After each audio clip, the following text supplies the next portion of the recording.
We are going to energise the country. We need to wake up and smell the coffee. No more Mr. Nice Guy. Another future's possible, but we've got to fight for it. Order! Hello and welcome to the Debated podcast. As always, I'm your host, Will. And in this, which is the first episode of the new year, 2021, I'm delighted to be joined once again by William Kedjanyi, the political bettings analyst for Star Sports Betting, to discuss the Georgia Senate Runoff Elections. Welcome back to the podcast, William. Very pleased to be back. A happy new year to all of your listeners. May 2021 be better than the last year. Indeed. And as we, when you were last on, we discussed at length the previous year and all of its foibles. So hopefully this year will be better. To begin with, for those listeners who aren't aware or not fully aware of US electoral law, or maybe confused, thinking, well, I thought the Senate elections were happening at the same time as the US presidential elections. Why are the Georgia Senate runoffs happening? So they're happening because no candidates in the November elections, because basically when you vote for president, when you have a presidential election, it's not just for the president. There are hundreds of down ballot races for Congress and for the Senate, and no candidate got 50% in the November election. So as such, because no candidate won 50% of the vote, runoffs are necessary, and they have been triggered. Not the first time, I should add. In 2008, there was a runoff as well. This election is particularly interesting because we're seeing two Senate runoffs. We're seeing a race between David Perdue and Jon Ossoff, and Raphael Warnock and Kelly Loeffler. So what are the betting odds at the moment for either of those races? Are we seeing the people betting on it leaning more towards the Republicans or the Democrats? What are the betting markets suggesting? The market is leaning Republican, which is understandable for reasons that we'll go into later. We started the Republicans as favourites. We've still got them as favourites. Let me give you the prices for the special election first.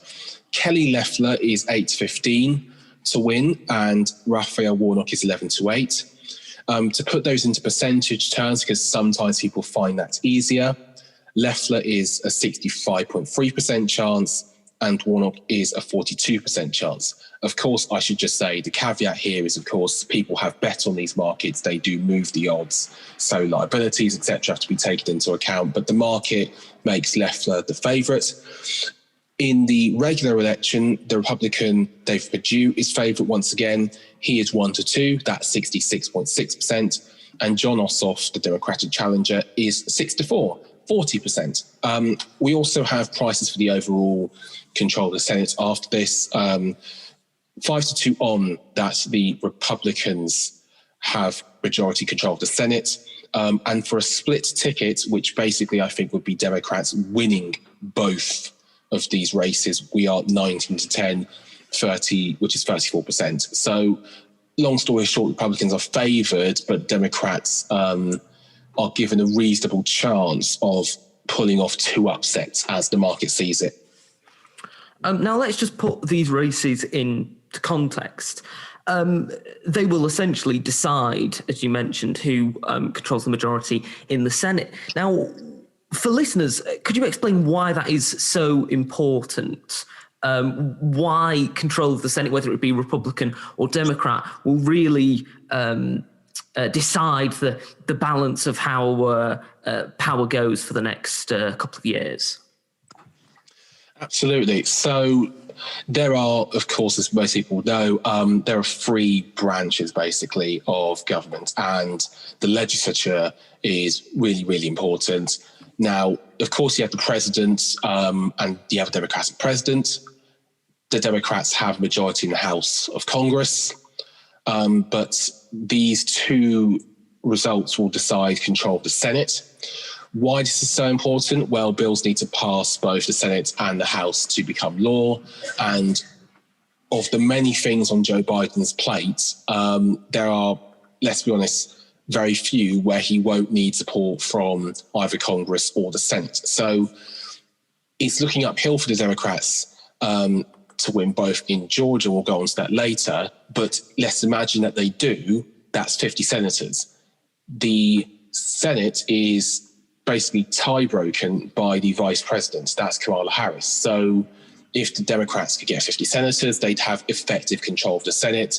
And that would give Biden a lot more power than he has now, where you're likely to have deadlocked government. So this is really, really important because we're at a crucial era in the US's history, coming through the middle of a pandemic, of course, with substantial reforms, many would say needed in several areas of US public life, with also the climate change on the horizon, which is going to be very important, considering that Biden wants to get the US back to the Paris Agreement, and also lots of other issues that are being masked by COVID at the moment. I'm thinking especially of many foreign policy issues, an approach to the EU, approach to China, approach to Britain, etc.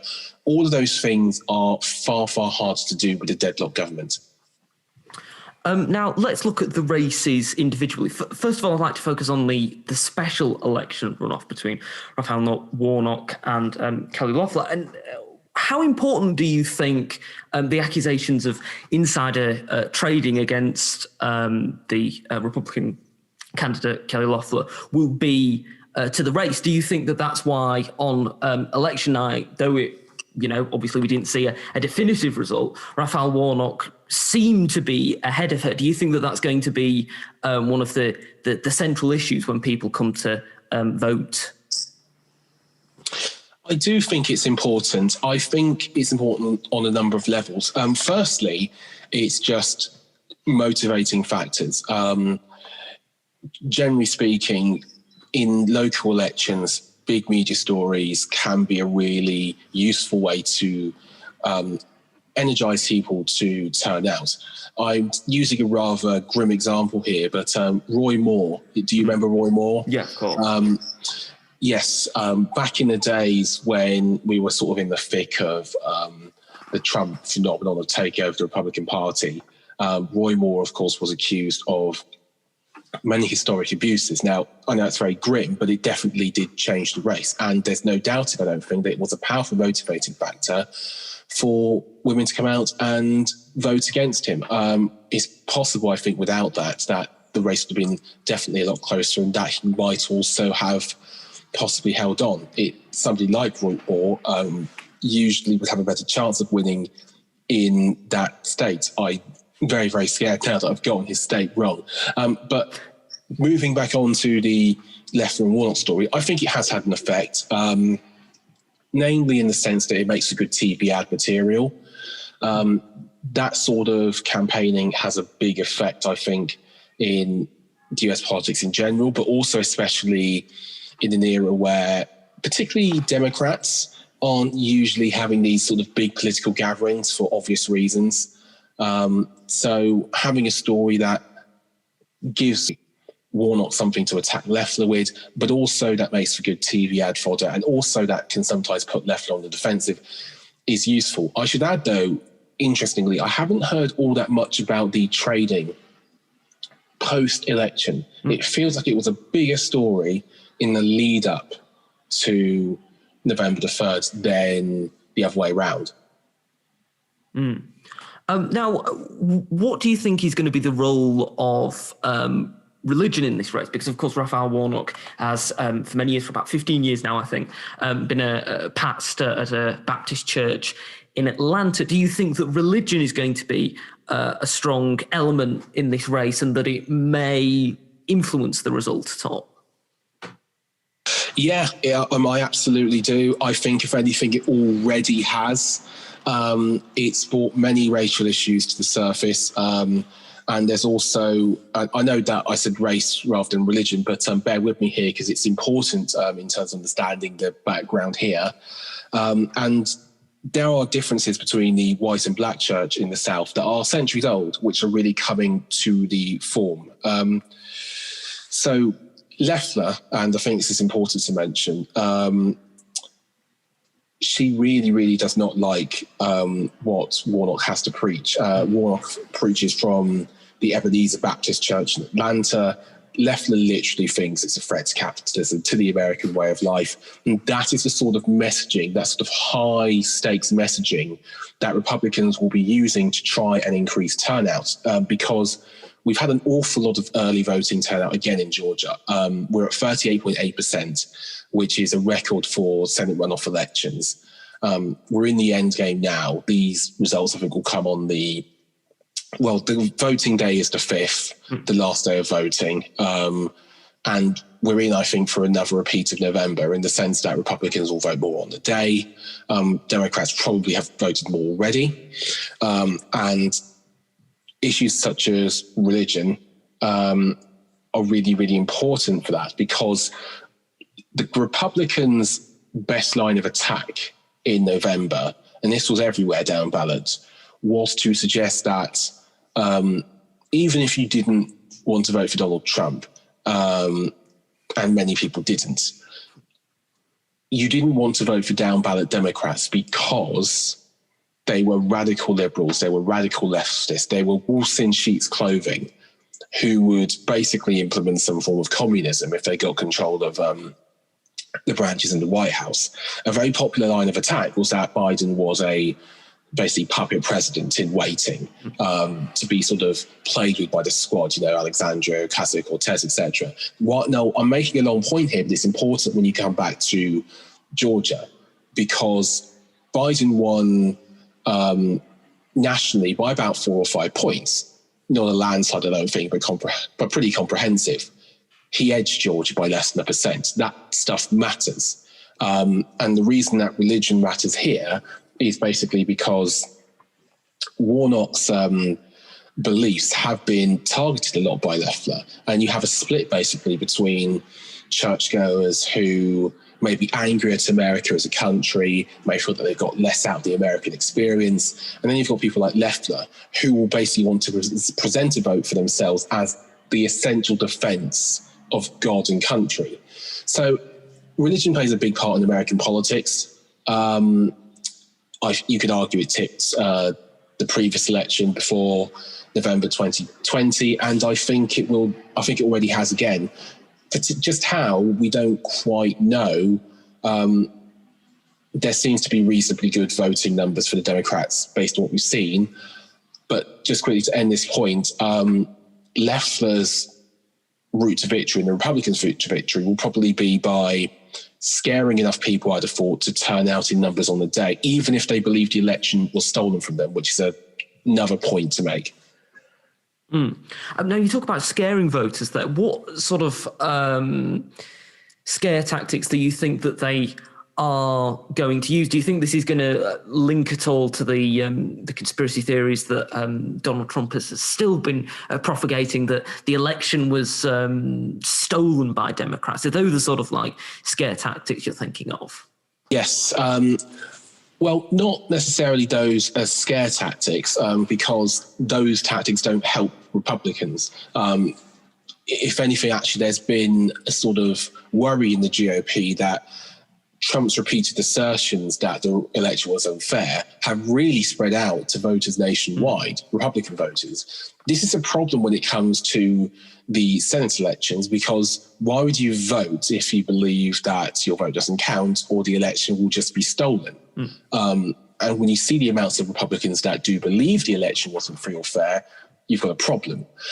In terms of scare tactics, I think the line of attack that was used in November will be the one that's used this time around, which is namely that you can't trust the Democrats as a whole with control of the Senate and the House. You don't want them setting your laws. You don't want them in charge of the federal government, in charge of spending, etc.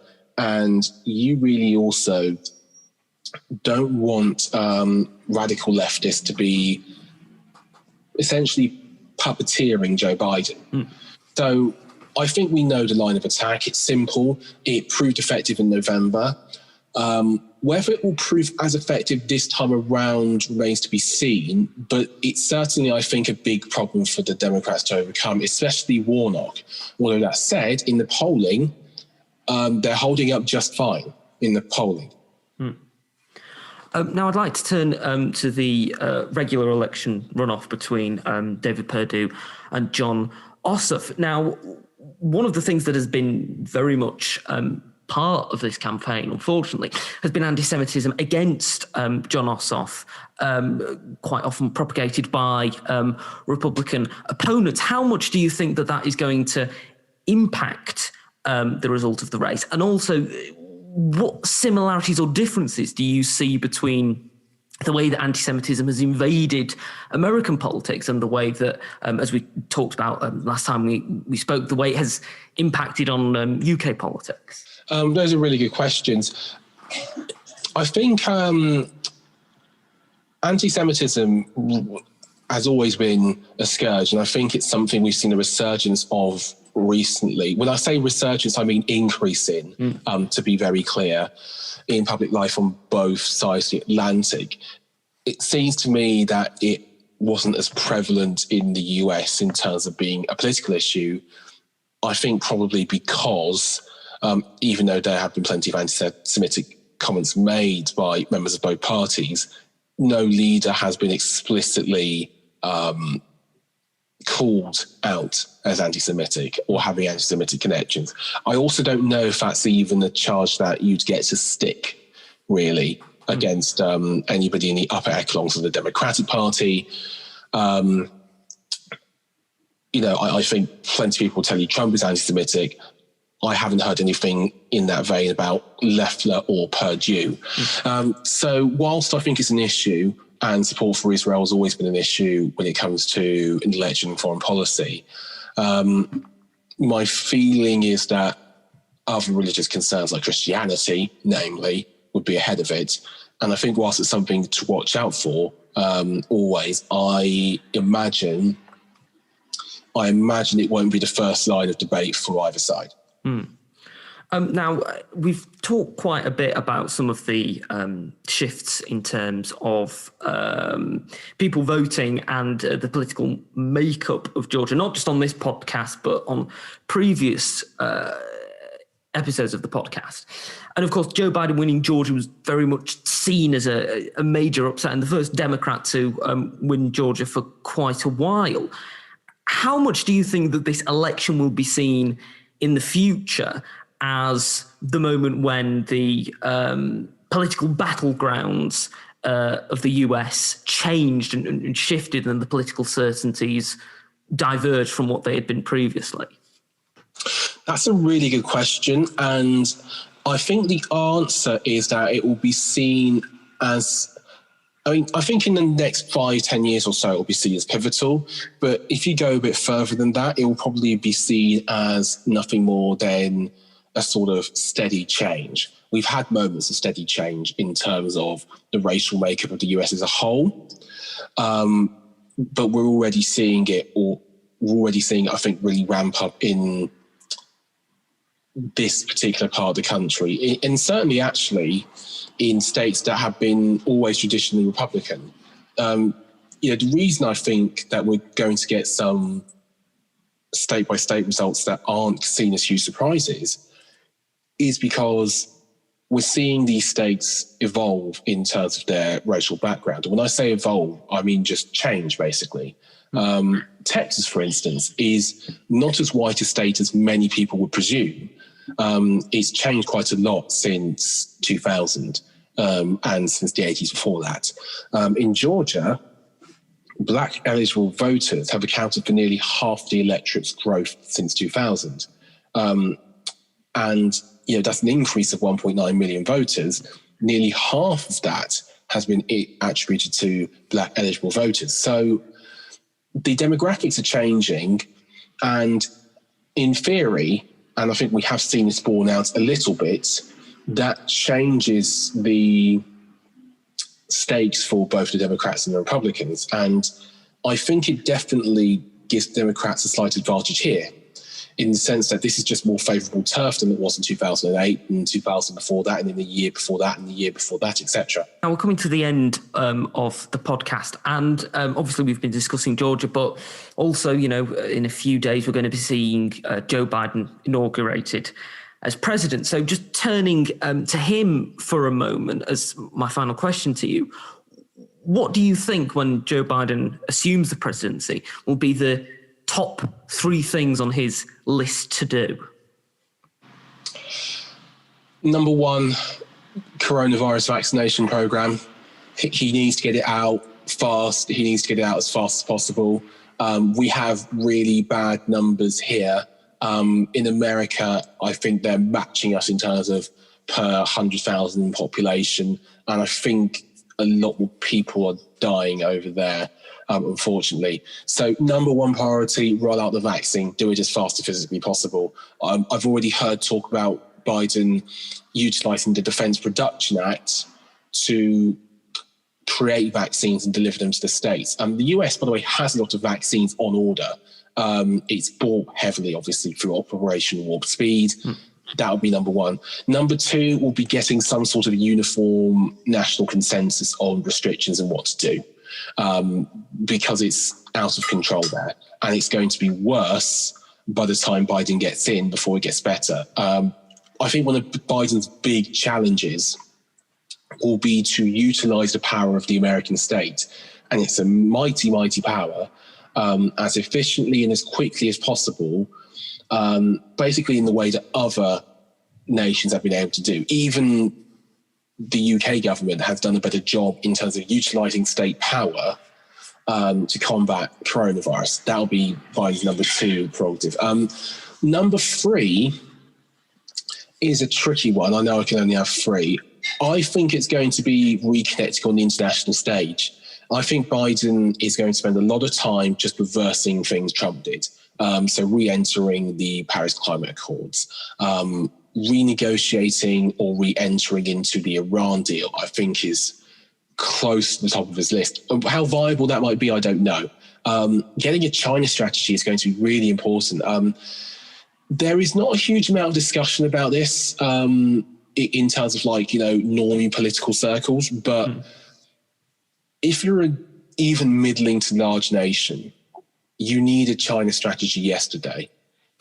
One that accepts, not morally, but one that accepts that the Chinese state will act with impunity in some areas because of their size and their scope, but one also that looks at options for divergence from China in certain areas like manufacturing, whatever, and one also that basically makes decisions about your strategy for the next few years. That's going to be, I think, one of the big foreign policy stories of the next decade. I'd be very surprised if Biden and his team haven't done a lot of thinking about it, but that would be my 3rd thing. Well, I think that's certainly a list that I would have picked. And obviously, we will have to just wait and see what happens. Thank you once again for coming on the podcast, William. If anybody isn't following you, I mean, they should already be, but just in case they aren't, how can they follow you and how can they find out more about you? I'm on Twitter at capital KEEJAYOV 2. So KeyJOV2. I'm sure you'll see it in the tag for this podcast, but that's where I am on Twitter. My work can be found by going to www.starsportsbets.co.uk.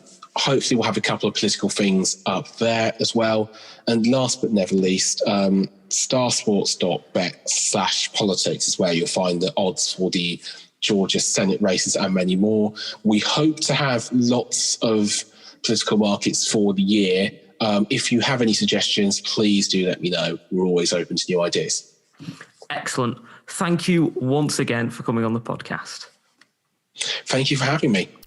Thank you for listening to this episode of the podcast. If you've enjoyed it, you can subscribe to us on iTunes, Spotify, Podbean, and Amazon Music.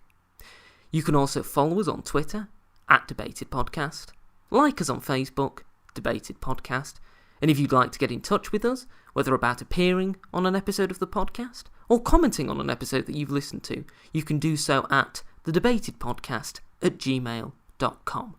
Thank you for listening. I hope you listen to the next one.